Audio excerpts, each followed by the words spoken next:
UFC Vegas 107 recap and breakdown. What a fucking dog shit card, boys. What a horrible, horrible Vegas card. Jeez, I've never seen a worse card. 9 fights on the card. The main event just got canceled. Aaron Blanchfield versus Macy Barber just got canceled. I mean, horrible main event anyways, but it got canceled due to illness because of Macy Barber. Illness, if you know what I mean. But I don't know what's happening. I don't know what's happening. We don't know what's happening with Macy Barber. Apparently she was in and out of the hospital. Terrible weight cut. You know, she got the plastic surgery done, and it seems like it added a couple pounds, and maybe that's the issue. We don't know. We don't know. But in this video, I'm gonna recap the entire card. It's gonna be quick. There's barely any fights on the card, and there wasn't many finishes. It wasn't super entertaining. Pretty boring card nonetheless. I mean, Gamrot versus Klein should have been the main event. It was a solid fight by Gamrot. We're going to get into everything, though, boys. Before we go ahead and get into it, hit the like button, hit the subscribe button, and let's start it off with the early prelim opener of Rayen Dos Santos versus Alice Ardelin. Actually a solid scrap. Decent amount of strikes in this one. I mean, 159 strikes for Alice Ardelin. Solid fight. These girls were throwing hands. Both of them were bloodied up early on. Rayen Dos Santos was chopping at the leg. Actually, there was no leg kicks. What am I saying? She wasn't even chopping at the leg. She was just popping the jab a little bit, a little jab here and there. But Alice Ardelin was walking Rayen Dos Santos down, imposing her size. She was a lot more physical in this fight. I kind of thought that Rayen Dos Santos, I did pick Rayen Dos Santos, got the first pick wrong on the card, but for the rest of the card, I did pretty good. Alice Ardelin just walked her down. I mean, she really imposed her size. You know, her team, her old gym is mad that they dropped her now because of if you don't know the scandal, man. Apparently, a lot of the guys in the gym, a lot of their wives were mad that Alice Ardelin was an OF model, and anyway, the whole sorts of stuff. She got kicked from a gym. She's with a new gym now. Seems to have worked out. She got her first win in the UFC. Terrible, disgusting record. She shouldn't be in the UFC, but she does have some power in her hands. She does have some dog in her, and she is a fun fighter. I mean, she brought it to Rayen Dos Santos. Dos Santos is very boring, to be honest, and Ardelin was walking her down, throwing shots, smiling at her when she was getting clipped. And it was actually a decent fight. I actually enjoyed this fight. I enjoyed watching this fight. Rayen Dos Santos was throwing hands. Alice Ardelin was throwing way more hands, and she was landing hard on Dos Santos. And every time she connected on Dos Santos was kind of like, okay, yo, I got to back up a little bit. And Ardelin was walking her down every single round. Rayen Dos Santos shot a couple of lousy takedowns, really didn't get anything. I think Dos Santos' only chance to win this fight was with the takedowns. She didn't get any, so Alice Ardelin just dominated this fight. Solid win by her. 159 strikes to 79. Really outstruck Rayen Dos Santos by over 80 strikes. I mean, crazy work by Alice Ardelin. She was really putting in the work, and she deserved this win, man. Solid win by Alice Ardelin. We move on to the next fight, Blazioki versus Mikhail Aswell. Oh, what is going on, dude? The UFC website is always geeking out, man. But we got Blazioki versus Mikhail Aswell. This was a good fight as well. I did think that Blazioki would get Mikhail Aswell out of there, and Aswell is, credit to him. He's a dog. He scrapped it out with Blazioki and was clipping Oki early on as well.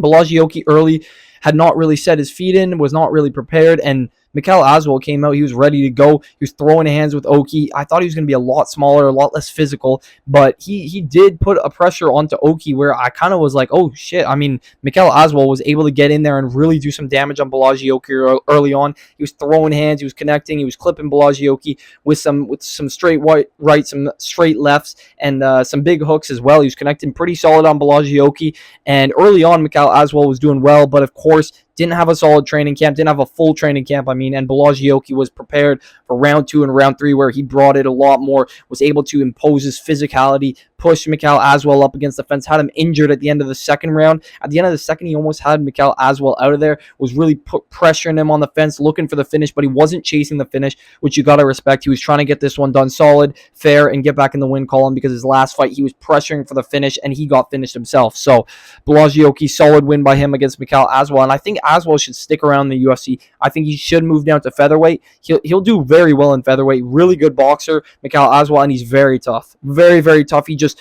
ate some massive shots, but from Blazioki, who's very physical at lightweight, very big at lightweight, and has a lot of power. So I think Mikhail Aswell will do well at featherweight. I think the UFC should keep him around, drop him down to featherweight, and see what he does there, man. We move on to the next fight. What we got? Kurt Holloway, Jordan Levitt. Oh, why does it keep going up, man? What are we doing here? What are we doing? Kurt Holloway, Jordan Levitt. Honestly, I picked Jordan Levitt. I did pick Jordan Levitt, and I thought Kurt Holloway just a bit too old, right? And as you see the striking numbers, this did not last long. 1 minute in, Jordan Levitt got a nasty takedown, man. He got a really, really nice judo throw. Went for the takedown immediately on Kurt Holobaugh. Kurt was able to get back to his feet, get up against the fence, and then Jordan Levitt had his back and had a really nice judo throw over, threw Kurt Holobaugh over onto his head, kind of slammed him on his head. I thought it might have put Kurt out, but he was good. And then Jordan Levitt wrapped up a really nice anaconda choke on Kurt Holobaugh and put him to sleep.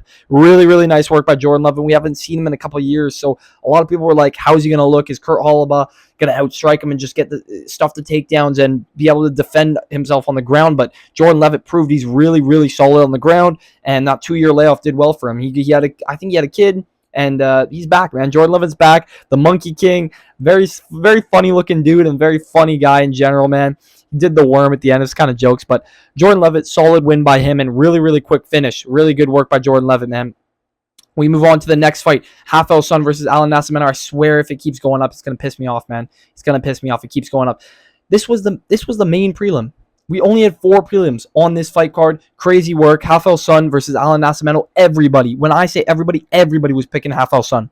Every single one of you, every single MMA YouTuber, every single MMA Instagram influence was picking Hafel Sun as their underdog of the week, their lock of the week. It pissed me off, man. Pissed me off. I went Alan Nascimento, man. I love shoot the box guys, and the shoot the box guys, even with a layoff, man, they are dogs. They will come out here and they will just find a way to win every single time. And Hafel Sun, don't get me wrong, very dangerous, was doing amazing early on, got his takedown on Alan Nascimento, was pressuring him up against the fence, was just grabbing his back and dragging him to the mat, dragged Alan Nascimento to the back, was threatening chokes. The rear naked choke had Alan Nascimento in all sorts of trouble round 1, and I honestly was a little scared. I was very scared, but I had a feeling Nascimento would be doing better in the second and the third round, and that's exactly what he did. Hafel Sun did outstrike him, but Nascimento just put a pressure on him in round 2, and Hafel Sun kind of just laid on his back in round 2 and let Alan Nascimento dominate him in full guard, was on top of him, landing elbows, was landing some little pitter-patter shots, was looking for submissions, threatening the arm triangle, threatening the rear naked choke, was just dominating him from top position. Much bigger than Hafel Sun, had a lot more pressure in the second round. And in the third round, kind of the same thing. Hafel Sun got the takedown initially, but he made the mistake of going on top of Alan Nascimento's back and letting himself slip off the top. It happened twice, and that's the entire reason he lost this fight.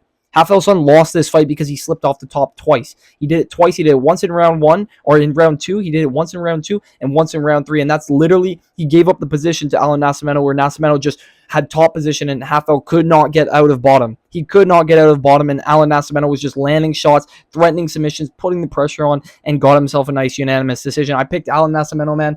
Everybody had Hafel Sun. So good win by Alan Nascimento. Glad to see him back in the win column. He was off for a couple of years, had some injuries, had some trouble getting fights, and a lot of canceled fights here and there. Kind of the same thing as who's the other guy recently? The other shoot the box guy recently, man. He fought at UFC 315. I can't remember his name right now. Oh, Santos. Him same thing. 2-year layoff, and they come back. They're still solid. I thought that would be the same case with Alan Nascimento, and he got it done by decision. We move on though to the main card. It's gonna do it, isn't it? Yep, it will. Oh my goodness, man, this is pissing me off. Zachary Reese versus Dusko Todorovic. I think it keeps doing that because the main event was canceled. But Zachary Reese versus Dusko Todorovic. This was a very close fight. And a lot of people had the under 1.5, man. I actually had this one going the distance. I did. Okay, that's kind of cap. I kind of thought Zachary Reese would get Dusko out of there, but it was a close fight. Pretty boring, I'm not going to lie. These guys were gassed out by the end of the fight. Early on, Dusko was wrestling Zachary Reese and got some takedowns, honestly, and I was like, oh, shit, this is going to be another Zachary Reese BJJ nerd TKO loss. I thought he was going to get TKO'd on the ground, and it was close. Dusko had some scary moments for Zachary Reese where he was on top of him, landing some nice shots, landing really powerful elbows and ground strikes, and I thought Zachary Reese was going to get TKO'd. This guy loves to sit on his back, lay on his back, head touching the mat. If he was to fight somebody with ground and pound like Arman Sarukian, I mean, even Asmat Bakoyev got him TKO'd on the ground. But if Zachary Reese fought Arman Sarukian, he would be done in one. He would be done in one.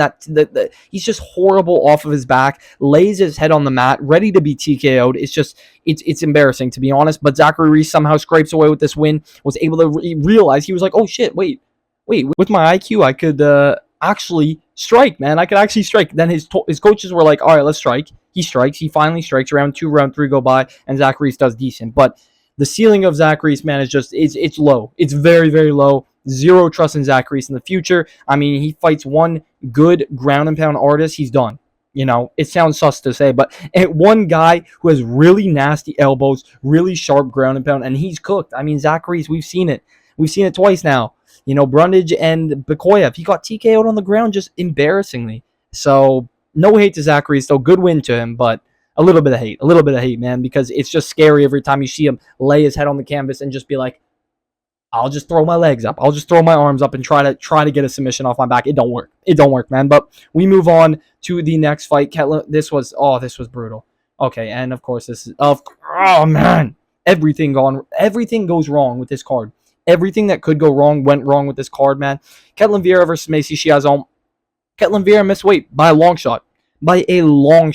She missed weight by 10 pounds. They had to move it up to featherweight, and honestly, I think the weight is the entire reason that Ketlin Vieira was able to win this fight. She laid on top of Macy Chiasson for 2 of the 3 rounds. 2 of the entire 3 rounds, man. This was by far the most boring fight on the card, in my opinion. I mean, an absolute sleeper. Tuck me into bed in this one.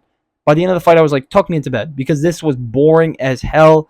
I mean, Ketlin Vieira missed weight and then just lays on top of Macy. That was the fight. That was the fight. Macy struggled to get off of her back the entirety of the fight, was unable to get back to her feet, and every time she made a little bit of space, she would just sell the ability to get back to her feet. So this was one of my wrong picks. I picked Macy Chiasson. I genuinely thought Ketlin Vieira had a horrible last fight against Kayla Harrison. Maybe Kayla's just that good, but I just thought Ketlin Vieira had nothing really for Macy when it came to in the striking and on the ground. I thought Macy was going to be bobbing and weaving, was going to be the faster fighter, was going to be popping her with a jab, moving, getting a couple takedowns here and there, and I thought Ketlin was going to be the one on her back for the most of the time, but Ketlin was massive in there. I mean, she's meant to be a featherweight, or meant to be a bantamweight. I think she was weighing into this fight at 155 pounds or something, man. She just looked huge. She looked way bigger than Macy, and Macy couldn't do anything really. So, horrible fight, terrible fight, and wrong pick on my part. I'm probably just salty because of that, but it was a really boring fight. Nobody can tell me this was a fun fight, and even for the people that picked Ketlin, they can admit it was boring. It was a weight bully. She was a weight bully in there. So, we move on, man. Can't believe these are some of the top bantamweights as well. Oh my goodness, this thing, man. Dustin Jacoby versus Bruno Lopez, an actual solid finish, an actual solid fight here. Bruno Lopez gets chin brutally. Early as well. Dustin Jacoby, dude, this guy's a good kickboxer. This guy's a solid kickboxer. Dustin Jacoby's no joke. That's back-to-back Brazilian TKOs and fraud checking 2 Brazilians back-to-back. Nasty stuff from Dustin Jacoby, man. I think I did pick Bruno Lopez, if I remember now. Yeah, I think I did pick Bruno Lopez. Pretty bad decision on my part. Honestly, I kind of just thought that Dustin was going to give up some takedowns because Bruno Lopez in his last fight against Gadzia Sulov was really... Actually, I don't remember which one was my final pick. I'll have to rewatch my last video. But I'm pretty sure I did go with Bruno Lopez, which was a bad choice. But I'm happy with the outcome. Either way, nasty TKO by Dustin Jacoby. Really nice work. Early in the fight, Bruno Lopez was pushing the pace. He was the one stepping forward, and he just looked so uncomfortable on the feet. This dude's striking is ugly. It is ugly. He just has really bad form. Dustin Jacoby was getting pushed back, but he landed a really nice straight right down the pipe, a really solid jab, stunned Bruno Lopez, had him literally completely wobbled. And in the post-fight interview, Dustin Jacoby was like, I can't believe that he fell from that jab, basically joking on him, man, because it was a weak jab, is what Jacoby said. It was a weak jab. And Bruno Lopez fell back. It stunned him clearly, and then Dustin Jacoby put on the gas, put on the pressure, hooks, body shots, uppercuts as well, up against the fence, was stunning Bruno Lopez, and then Bruno Lopez kind of made distance. Dustin Jacoby's coaches were like, split, get out of the distance, get out of the clinch. The second he did that, and Bruno Lopez got out a little bit as well, they started slugging, and just Dustin Jacoby's kickboxing is levels above Bruno Lopez. His power was there. He looked good. He looked clean. And I was like, yeah, it's over. Dustin Jacoby TKOs Bruno Lopez brutally as well with a really nice left hook. Drops Bruno Lopez in a flurry of hooks. Dustin was just throwing a flurry of hooks. Drops Bruno Lopez and just finishes him badly. Bruno's like up against the cage, neck fully cranked, man. Brutal KO. Nice stuff by Dustin Jacoby. And one of the most fun fights on the card, I would say. I mean, also because it ended really early, and it was a fun flurry for as long as it lasted, man. Great win by Dustin Jacoby. Give this guy a bonus. UFC. You better. We move on, though, to another fun fight. This one was solid. This one was solid, and I picked it perfectly. I picked it perfectly. And it felt good. It felt really good, boys. This one felt really good. All you freaking Americans were picking Billy Ray Goff. Every single one of you on YouTube was picking Billy Ray Goff as, oh, the Connecticut kid, the best. You know, he's a dog. He's a dog. He's an absolute animal in there. Ramiz Brahimaj is a freaking dog, man. I mean, just chokes Billy Ray Goff out cold, puts him to sleep with a brutal guillotine, one of those arm-in guillotines where you're yanking on it, and puts Billy Ray Goff to sleep. Brutal. You had him foaming at the mouth, basically foaming at the mouth, man. Nasty, nasty submission by Ramiz Brahimaj. Early on, Ramiz got the takedown. He got the takedown right away. He knew where he wanted this fight, and he fought it perfectly. He's like, I know my gas tank ain't good, but I know I can get this takedown. I know I can look for the submission. That's what he did. He got Billy Ray Goff's back. Goff did well by getting back to his feet, holding a good position, getting clinched up against the fence, and reversing the position. Reverse it on Brahimaj, had him kind of up against the fence, and his coaches were telling him, get out of distance with Ramiz. Start striking rather than getting in close. Watch your neck. You could hear in the apex, his coaches were like, watch your neck. And Ramiz got a guillotine at one point. He got a guillotine up against the fence. Billy was able to get out and then put himself right back in that guillotine. Arm-in guillotine from Ramiz Brahimaj. Well, not even arm-in. It was a full just head guillotine, almost a ninja choke where he had it wrapped under and was just grabbing. And then he switched the grip, went over grip, and just had it so cinched up, was pushing Billy Ray Goff. You could see Billy go limp, and Ramiz just dropped him, and Billy Ray's head just slammed the canvas. Nasty submission. Nasty, nasty submission by Ramiz Brahimaj. Give this dude a bonus as well.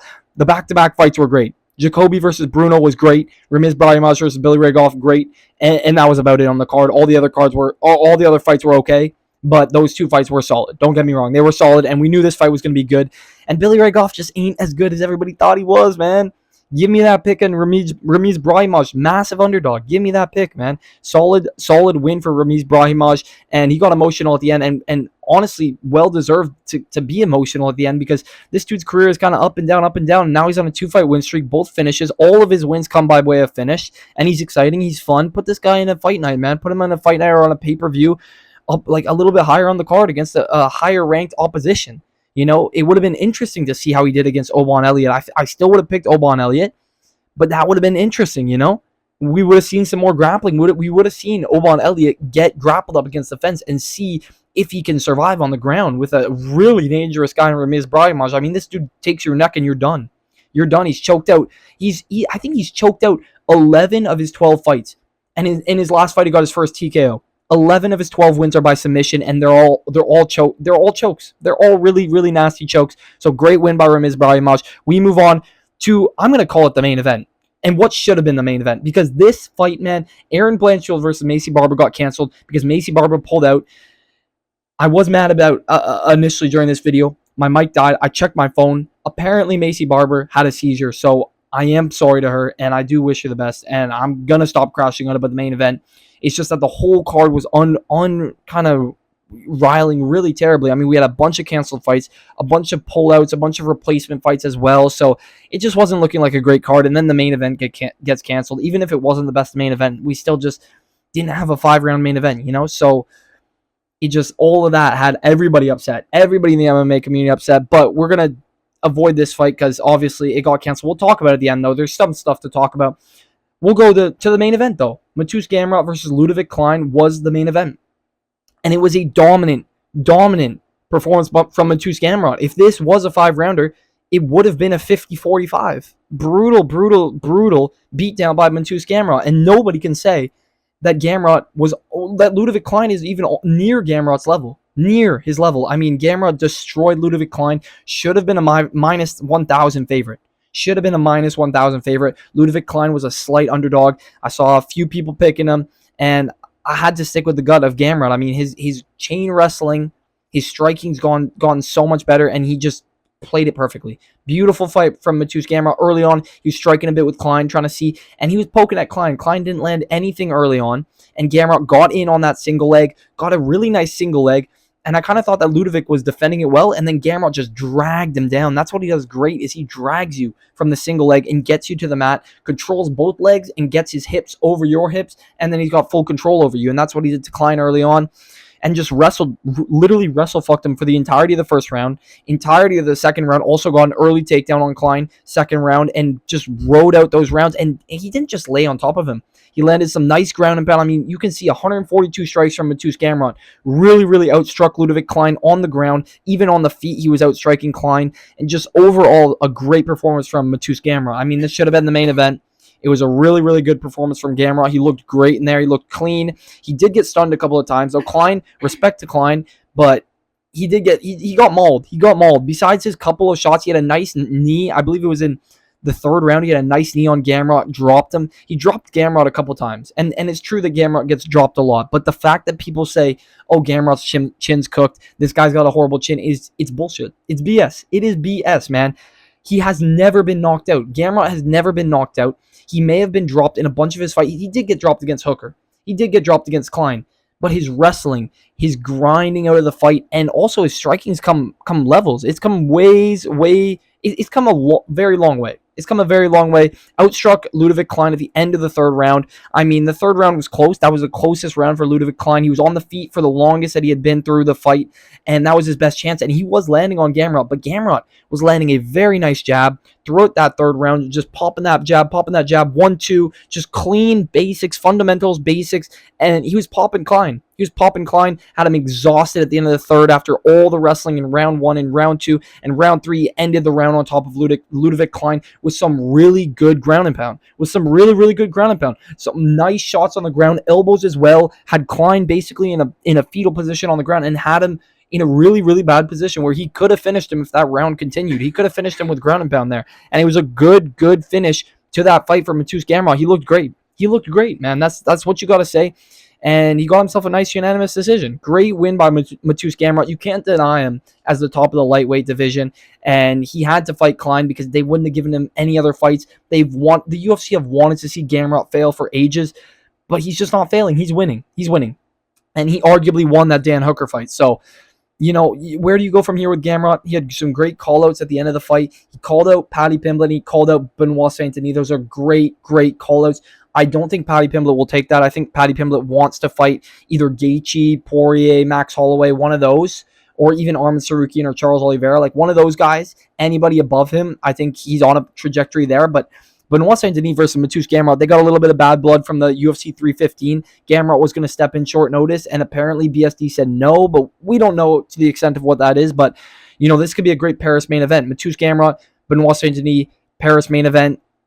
It's solid. And I think Gamrot wants it. Benoit Saint-Denis wants it, and it's a great fight to make. I think that's what you make after this fight. But really, really good. Co-main, I think it should have been the main event, honestly, but it is what it is. We saw what happened with the main event. Unfortunately, Macy Barber did have to pull out of this main event, and hopefully she's okay. You know, it is a rough situation to be in. It was awkward at the end with the commentary. They're like, what's going on? We don't know what's going on. And Erin Blanchfield obviously crushed at what happened. Her opportunity got shut down, and if she gotten a dominant win here, gotten a solid win, she could have gotten the title shot or gotten one step closer to the title shot. So where does she look from here? She says she's not going to give another chance to Barber, and I think that's fair. Barber messed it up, even if it wasn't her fault, right? So it's a tough place to be. It's tough for the crowd that was there. Thankfully, it wasn't a main event that was live in a fight night. That would have been horrible if it was in a state or a city. That would have been really bad, but thankfully it was just in the Apex. But still, unfortunate end to this card, and the card was just cursed overall. We saw 9 fights. 9 fights. Everything else canceled, or there was a pullout last minute, or a switch of opponents, or a weight issue. There's just an issue. This card was so cursed. So that's the entire breakdown, boys. If you guys did enjoy the recap, hit the like button, hit the subscribe button, drop it down in the comments what you guys thought about this card. It was just very unfortunate, but I will catch you boys in the next one. See you.